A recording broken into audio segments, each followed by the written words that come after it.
Hello and welcome to the Knowing Self, Knowing Others podcast, the fortnightly podcast that talks about self-aware leadership with thinkers from around the globe. If you want to be a better leader and a better work colleague, then join me, your host, Nia Thomas, as we talk to today's Knowing Self, Knowing Others guest. Hi listeners, and it's a very warm welcome to today's show to Kyle McDowell. Kyle is a best-selling author, inspirational speaker, leadership and culture expert. And I first heard Kyle talking on the Deep Leadership podcast with John Rennie, who I'm a fan of. And Kyle was talking about leadership, which was definitely peppered with self-awareness throughout the whole thing. So I'm so pleased that you've been able to join me and talk a bit more about self-aware leadership. Kyle, please do introduce yourself. Hey, Nia, it's my pleasure to be here. I think you're doing really important work, so it's my pleasure to join you today. Thank you so much. I'm nearly a 30-year veteran of the corporate world, and I stepped away from that. I guess it's been about 3 years ago now to really embark on what I would call my life's mission. It's my purpose now, and that's to evangelize the principles with which that I led, not my entire career. I kind of stumbled across a series of principles that really guide and dictate how I behave as a leader and, frankly, more broadly as a human.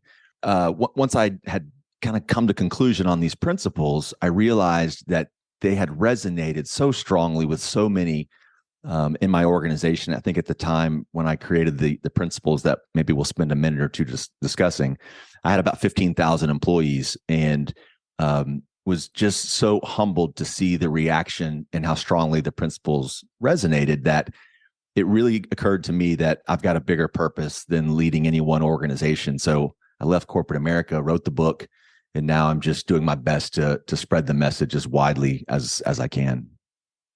And I really like your book. I've been able to borrow it from my husband very occasionally and read some sections. And your principles, 10 principles, and there are a couple in there that I think really speak to self-aware leadership. The first one, I guess, is number 2, which is we lead by example. And I think that's a conversation that comes up very often when we're talking about self-aware leadership. Yeah, no question. And I think leading by example doesn't necessarily come with a title. I mean, the entry-level intern, by the way that person carries themselves, can lead by example. And I think, as it relates to being a leader, if you're not leading with a positive example that inspires others, then you're not a leader. You're what I would just call a boss. So it's a very important principle for me. How do you define self-awareness? For me, it's very simple. It's knowing what I know, knowing what I don't know, and being quite comfortable with both. I kind of boil it down very simply. That's a very nice, simple start to our conversation. What are your thoughts on the relationship between self-awareness and leader effectiveness? It's incredibly important, Nia. As a matter of fact, it might be the most important character trait or element of a great leader. I'm often heard saying authenticity and relatability are 2 huge components when combined equal trust. And I think as it relates to our conversation today, authenticity and self-awareness are very, very similar to one another. If I'm aware of who I am, if I know what I know and what I don't know, I'm much more likely to behave in an authentic way because I've gone through the mental exercise to recognize there are things I don't know. And I also recognize that I'm actually pretty good at a few things.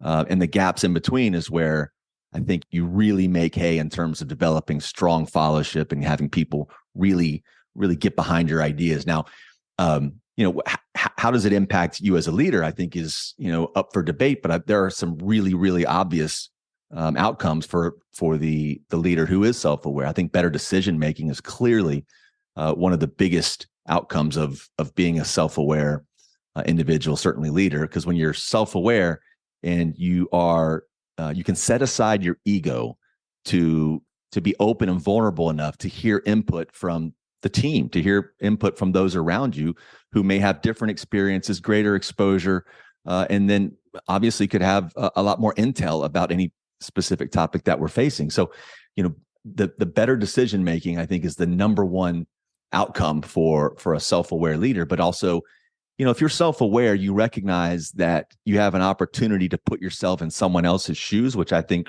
results in increased empathy. When I'm a self-aware leader, I am capable, or try to be capable, of putting myself in the shoes of the person with whom I'm interacting, or the person on my team, or someone who I'm passing a direction along. And if I'm self-aware, I can recognize the tone and the approach that I'm taking may not be the right ones for the person with whom I'm speaking. So it's important to understand that I've got to be empathetic when either handing out good news or being critical of someone, putting myself in their shoes. And none of that comes without being self-aware. So what happens after that? If I'm self-aware enough to help, or to allow members of my team to have a very loud voice or input into decisions that are made, clearly decision making gets better. And I now have empathy for those in my charge, because I'm allowing them to have a voice, and I am allowing their input to matter a whole heck of a lot. And out of that comes much stronger relationships, which I think is really critical to making sure that we have a team that is kind of rowing in the same direction at the same pace towards what I like to call a culture of excellence. It's just, in summary, Nia, it's absolutely critical to be a great leader. You must be self-aware. What about these leaders who are leading, but they don't appear to have self-awareness? I expect within 30 years of being in the world of work, you have seen experienced leaders, or maybe managers rather than leaders, who Yeah, operate in this way. absolutely. And what a shame, man. What a Mm, shame. Because and by the way, I think that is a lot more prevalent in larger organizations. I've worked for some of the biggest companies in the U.S. and been fortunate enough to have some fairly senior roles in some of those very, very large companies. And it's been my experience that, unfortunately, more often than not, the more senior the leader, the more times he or she has been told yes, and not really been challenged about their opinions, not been open to other people's opinions, ideas, or alternative approaches. And over time, the result is someone that is not self-aware, because they've been told for many, many years, if not decades, that their opinion is the opinion and it's the only opinion.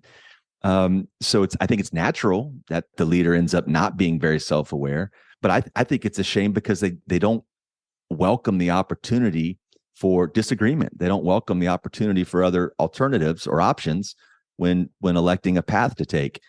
So I think it's a real tragedy, because not only do you limit the input and the possible solutions that we could find, you also stifle creativity and innovation from those around you. So you're stunting their growth as a result of your, frankly, arrogance. What do you think it is about larger organizations that allows that to happen more often than in smaller organizations? Is it simply a case that you've got more space to hide? Oh, great question. I think it's more of a scale issue. So, Nia, if you and I were to partner on a company launching a business, just you and I, there's only one person other than myself to look at for solutions. There's only one person other than myself to kind of debate our path, or help make a critical decision. As the organization gets bigger, I have more people in my charge. And this notion of kind of self-preservation almost starts to surface the bigger the organization, because of exactly what you said, the ability to hide. You can make a pretty good living in the corporate world, at many organizations, putting your head down and not having an opinion, just kind of lather, rinse, repeat, I guess, is as the expression goes. But the shame in that is, as I mentioned a moment ago, the ideas don't flow, the disagreements don't happen. So there's really a vanilla approach to business. And if it's just the two of us, you and I going back and forth, it's kind of hard for me to hide behind my opinions. And, you can pick up the phone or walk down the hall and look at me and say, Kyle, what's your opinion on this? And it's just the two of us, so we can disagree. When I have an organization of 15,000 people, it's quite easy to insulate yourself and not get the opinions from so many, because the corporate world by that point has told me that I'm really smart and my ideas are the best ideas, which clearly is not the case.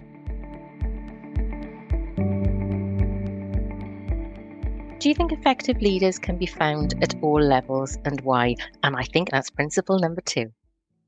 Absolutely. You stole the words right out of my mouth. If you're going to lead by example, you can do that without a title. I'm kind of a sports nerd, and when I'm asked a question in similar vein to this one, my response is very simply: look at a football team, a U.S. football team with 53 members of the team and one coach. There's no way that one man leading that team is the only leader. He's a leader in title, but how you perform, the example that you set, as we mentioned, the way you carry yourself, the passion that you bring to the organization or the team in that case, those are all things that others typically seek to emulate. So by definition, you're leading by example. And that is not something that comes with a title, or you're not anointed that leader, but how you behave is what sets the bar and that standard for you to lead by example. And I think it's lost a lot of times in the corporate world that I'm not going to be a quote unquote leader until the title allows me to be a leader. In my career, and especially those that I've witnessed and helped kind of develop their growth throughout their career, that comes from people taking initiative, from showing that you do care, from being vocal at the right times. And if you take that approach, and those that do take that approach, in my mind, by definition, they are a leader.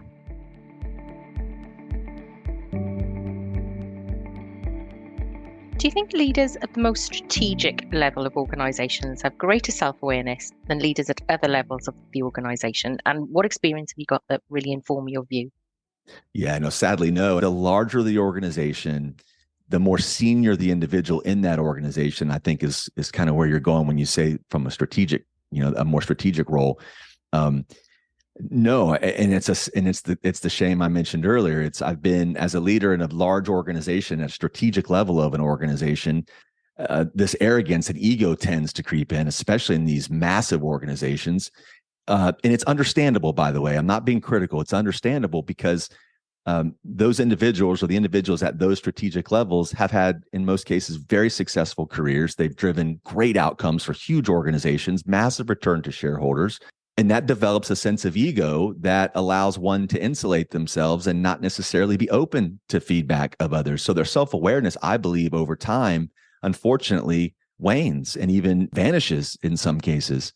And again, I just can't tell you how much of a shame that is, because it stifles innovation and growth from those around you. Does principle number 8, we challenge each other, feed into this notion of feedback being filtered as you go up the management tree?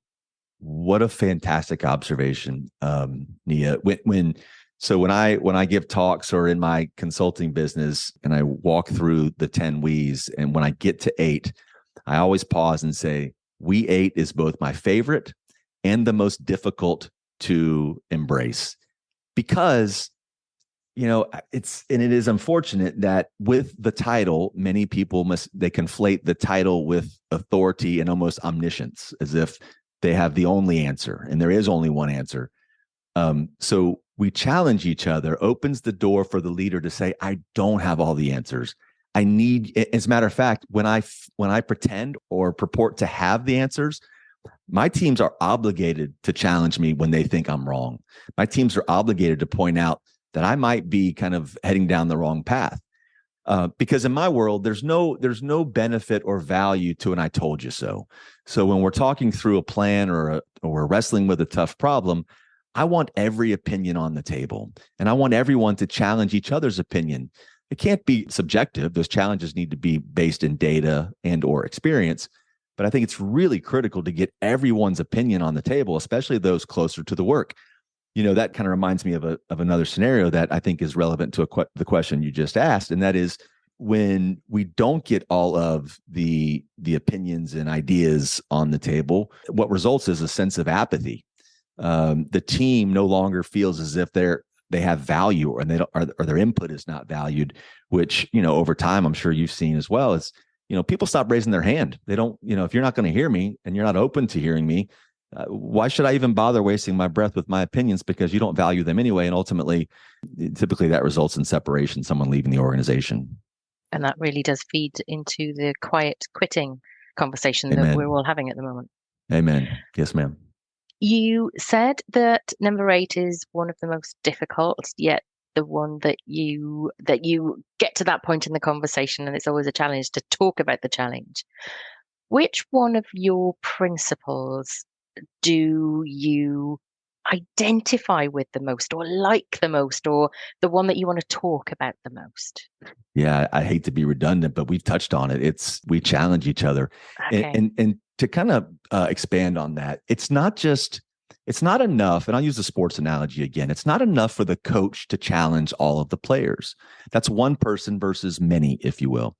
What I like to see in an organization, especially in the teams that I lead, is challenges from peer to peer, challenges from a team member to me, to the leader. The benefit that comes from that is so profound on a couple of fronts. The first is when we are in an environment where challenges are safe, the best ideas usually win, almost in a sort of meritocracy type way. The best ideas typically win. But it also creates an open playing field for members of the team to learn more about what's going on in their peers' organization. So, very briefly, I was in an organization once. This was probably 6-7 years ago when I first introduced these principles, the 10 We's, and my staff meetings, Nia, were classic cliche staff meetings. I would sit at the end of the table. The members of my team were around the table, and they would each individually go through their updates. I was listening. I'd take notes, ask a question here or there.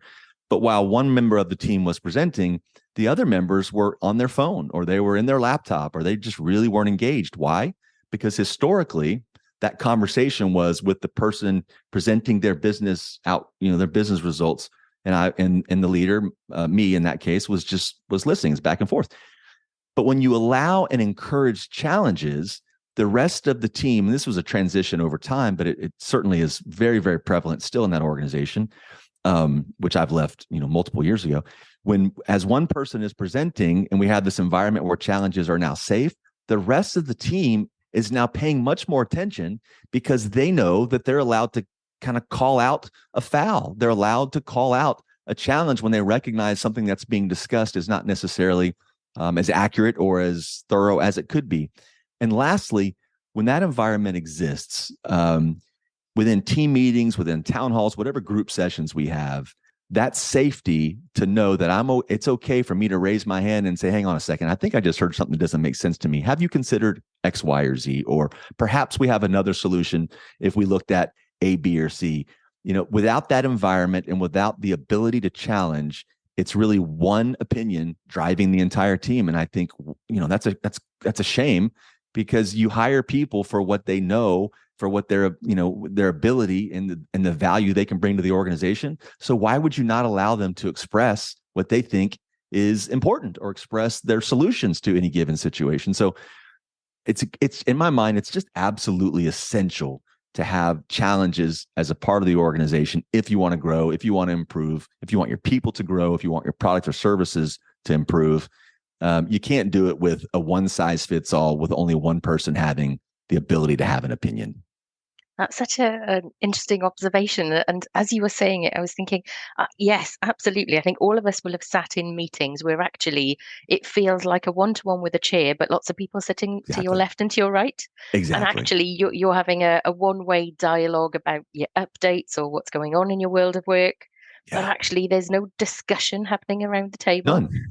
And it's really, when it does start to happen, it feels so fulfilling, it feels valuable. Right. But you're right, that one way, keep information passing back and forth. What is the point? Yeah, and Nia, if you'll allow me a really brief story that highlights how profound of an impact this can have. So when I introduced those principles, my staff meetings went from those individual readouts to discussions, and there was one woman in particular, and she knows I tell this story often. There's one woman in particular, very, very curious, asked a lot of questions, and those questions, in most cases, they came across as challenges. And at the time, so I mentioned I had about 15,000 people in my organization. This woman on the team, she had about 200 employees of the 15,000. And there was another woman on the team who she routinely asked many questions. She routinely challenged. The leader that she issued those challenges towards and asked those questions of was a very, very self-aware and secure individual. Fast forward several months, if not a year plus later, the woman who asked all the questions and did all the challenging assumed the role of the other woman, who, by the way, had about 10,000 employees. She was enabled and was the right choice to succeed the woman who left her post. Because why? She was informed. And how was she informed? Because she challenged and asked a whole heck of a lot of questions, which made her the right fit to backfill the woman who had the larger team of about those 10,000 employees. So it creates an environment that allows for a safe space to ask questions, which allows us to get to better solutions. But more importantly, it allows growth of the person asking the questions. They're asking the question because they want to know or challenge that there might be a better solution. So everybody wins, especially the organization. I'm really interested that you happen to say that those two people were women. Have you noticed something different between the genders? Wow, great question. Controversial question, but Yeah, nevertheless. yeah. And I don't shy away from controversial questions. In my experience, and it's maybe perhaps because I was raised by a very, very strong career-driven woman. So maybe I'm a bit biased in a healthy way, I'd like to think. I tend to think if we're going to be honest, I would say females are typically more self-aware than men. And I don't have an opinion as to why. It's my experience. So and it's a good observation on your part, because Julia, in this scenario, the woman who was asking all of the questions, of Lori, the other woman, both incredibly self-aware. And I think they would categorize one another as very, very close friends to this day. And they haven't worked together in multiple years now. So yeah, no, I appreciate the difficult question, but in my experience, I would say self-awareness is much more commonly found in women than men. What do you think? Well, in my research, I didn't specifically look at the gender differences, but it nevertheless came up as I was looking that direct reports and senior colleagues do identify women as being more self-aware. It's a really Fascinating. interesting area, and it's one that I didn't explore, but I think there is a whole heap of research out there or to be done out there on this subject. Wow, so fascinating. And to relate it to a personal level, if one were to ask me, would I rather work for or report to a man or a woman? It's a no-brainer for me. I'd much rather work for a woman. I'd much rather report to a female. And I'm wondering, I'm just thinking out loud now, and this is certainly off the cuff, but I'm wondering if that is because, maybe with a degree of arrogance, I consider myself to be a fairly self-aware individual. So maybe that is why I have a greater connection, or being led by a woman is something that I'm very, very comfortable with, because we see eye to eye on some of those traits that you just mentioned. This is fascinating. Thank you for bringing this up. Well, it's interesting. Jacinda Ardern has recently resigned, saying that she is aware that she's not able to give to the role, and actually the role is taking a lot out of her. She has demonstrated self-awareness. We have had the leader of the Scottish government. She left her post recently saying something similar. I don't know how many male leaders have ever or would leave their posts saying something similar. Good luck trying to find one. Yeah, I think I, I couldn't agree more, actually. You know why? I think, and this is probably a whole body of research as well, as I think self-awareness for many is synonymous with vulnerability. And I can't be vulnerable if I'm going to be a leader. Gosh, no, which is obviously not the case. I think vulnerable leaders can be some of the most impactful leaders on the team. Without question, I can't imagine a very, very senior leader being self-aware and being that open about their reason for stepping away from their post. I just don't see it. I wonder then if we should be creating greater psychological safety around men so that they can say that if they feel that. I think we need greater psychological safety across the board. If we had to lean towards one gender, I think clearly, based on the last 5 minutes of our conversation, starting with men is certainly is probably anyway the wisest, at least most efficient approach. But psychological safety has never been more important in the workplace than it is now. So I think that's if we had to target a demographic, that's where I would lean. And I just, again, and I think we're all products of our environment. And as I mentioned, being raised by mostly a single mother household of a very strong-minded, independent, career-driven woman, I think I'm very, very fortunate to have been passed on some of those traits. Now, I don't profess to be perfect about it, clearly, But I think just even being open and being curious about what makes me tick, for anyone to say that, I think is a real feather in their cap. And I think it's the right step, or at least the right first step in becoming certainly, very, very self-aware. What do you think is an effective way to develop self-awareness? We've already talked about some ways. Yeah, you got to be curious. And when you ask me to define, my version of self-awareness, it's, as I mentioned, it's know what you know and know what you don't know, be comfortable with both. Um, and the threshold question is, what don't I know? And if you can ask yourself that authentically and be prepared for whatever answers might enter your brain, that's an important, or if not the most important, first step. You got to be curious, but you can't be curious without recognizing that your ego plays a role in this whole journey that we're on, especially if you're on the journey to become ultimately self-aware.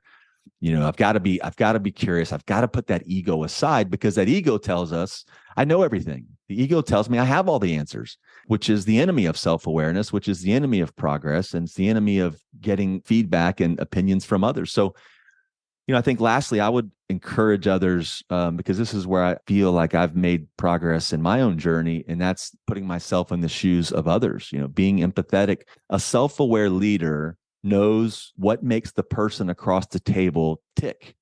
And that might sound a little counterintuitive, but if I'm self-aware, I know how I'm coming across, which allows me to be empathetic, which allows me to put myself in that other person's shoes. Some people react, everyone reacts differently to criticism. Everyone reacts differently to praise. So you must be self-aware enough to know how you're going to deliver information to the person on the other side of the table. And by doing that, you put yourself in their shoes and you find common ground. And as I mentioned earlier, trust comes with that as well. And I think lastly, this just occurred to me as we're talking through this, and you might have stole my thunder, and this is perhaps where part of my answer is coming, is you have to ask. You just have to ask. I think doing 360-degree surveys, a formal way of doing it where you gather anonymous feedback from your team, ask the questions you may not want the answer to. And that is, things like, do I consider the opinions or input of others before making a big decision? And you can do it less formally in your one-on-ones, or just hallway interactions for that matter. Hey, how do you think I handled that problem last week? Or how do you think I handled Julia's pushback in the staff meeting earlier today? Do you think I came across overbearing? Did I come across genuinely interested in her input? You just have to ask, which is tough for some people to do, because I think in their minds, that's that vulnerability issue that some conflate with authority. So if I'm vulnerable, I certainly can't lead effectively, which is nonsense. So, you got to be curious, let go of that ego and ask. I think really 3 big steps. Yeah.